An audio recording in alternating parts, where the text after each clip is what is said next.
Hello, I'm Dr. Laura Markham.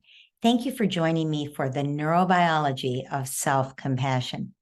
Self-compassion isn't just some silly artificial thing about being nice to ourselves that makes us uncomfortable.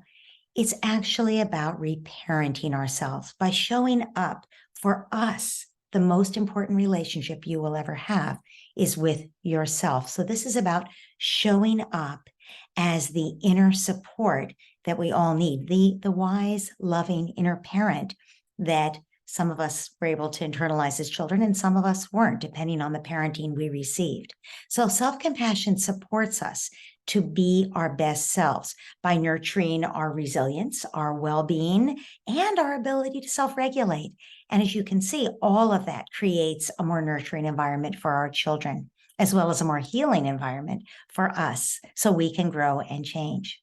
Self-compassion is like a gentle hug for our own souls, about treating ourselves with the same kindness and gentleness and understanding we would treat a good friend or our own children. But let's talk about the science behind it. Our brains are wired to respond to compassion. And that works, whether that compassion is coming from outside us or from our more grounded, wisest self. The wise part of ourselves is, of course, harder to reach when we're very upset, but the more we practice, the easier it gets. Self-compassion shifts our nervous system from sympathetic activation, fight or flight, or collapse, parasympathetic dorsal vagal, which is when we give up, we shut down, we just can't cope. And every parent has felt that way sometimes, right? Self-compassion shifts us from either fight or flight or shutting down, collapsing, to the part of our parasympathetic nervous system that we call ventral vagal. And that part of us gives us inner resources. It connects with other people, and it helps us feel more resource inside. We're more open, we're more relaxed, we're not in a state of threat, we're more open to learning and growing. This activates the brain areas that are associated with self-soothing. It helps dampen the body stress response or the fight or flight reaction. It calms the amygdala that's setting off all those alarm bells and interrupts the release of the stress hormones like cortisol and adrenaline. So remember, if you're upset and you're beating up on yourself, criticizing yourself, that's received as an attack. Even though it's not coming from outside, it's still an attack, just like an outside criticism would be.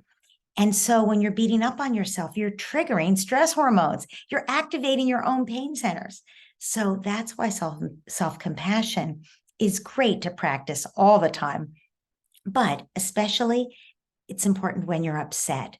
Self-compassion stimulates the vagus nerve. That helps us to calm down. It reduces the heart rate. It creates more calm. It allows us to be more emotionally regulated. Vagal tone means you can recover more quickly. Just like when you have muscle tone, vagal tone is a description of somebody who can recover from big emotions and physiological dysregulation more quickly. And how can we create more vagal tone? We practice self-compassion.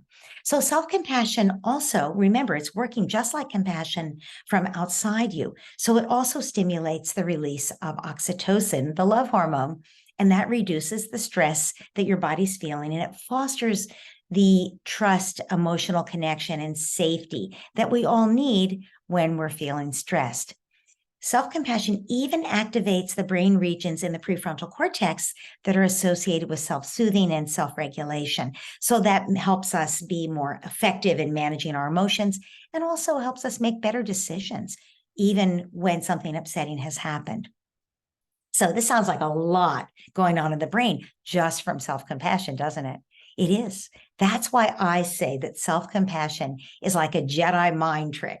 It triggers a neurobiological response that calms the body and mind, so we're better equipped to handle strong emotions and stress. And as we repeat the experience over time, remember, any repeated experience changes and shapes the brain. So we're gradually rewiring our nervous systems for more calm and resilience. Now, let's talk about practical ways to cultivate self-compassion in your life.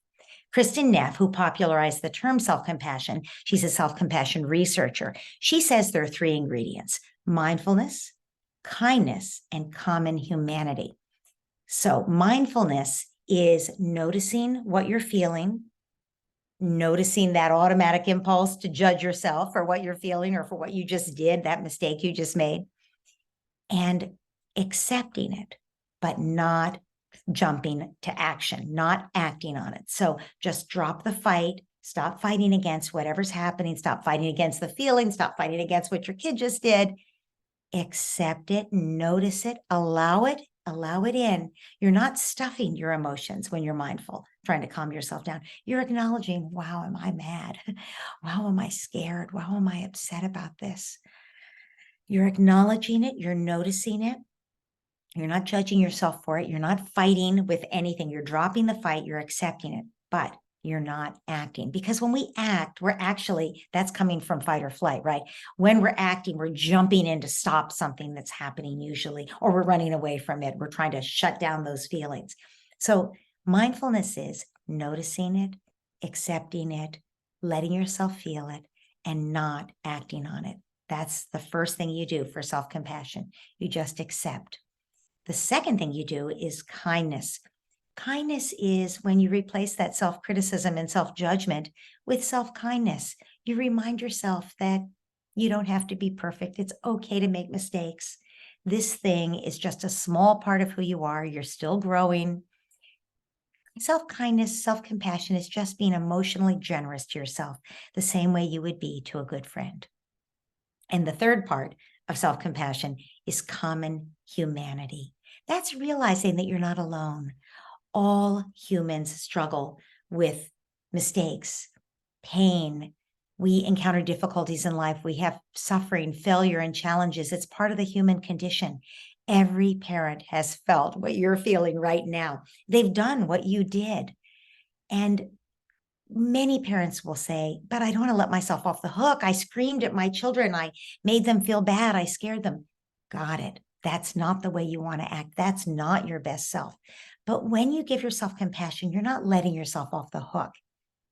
In fact, if you learn from this, then it's not a mistake. If you actually use this so that you forgive yourself and you change something, you give yourself more support so that you don't do this again next time, well, then it's not a mistake. It's a learning experience and it's just changed your life and the life of your children. So self-compassion is what allows you to accept what you did, take responsibility for it, and give yourself the support you need to do something different next time.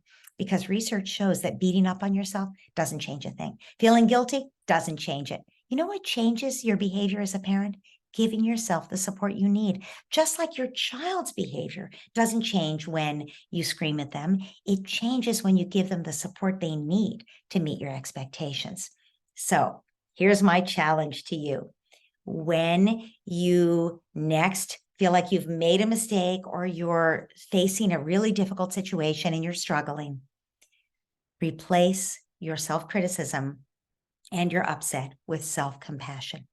Notice what you're feeling, accept it, accept the situation, drop the fight, give yourself a hug. Research shows that giving yourself a hug,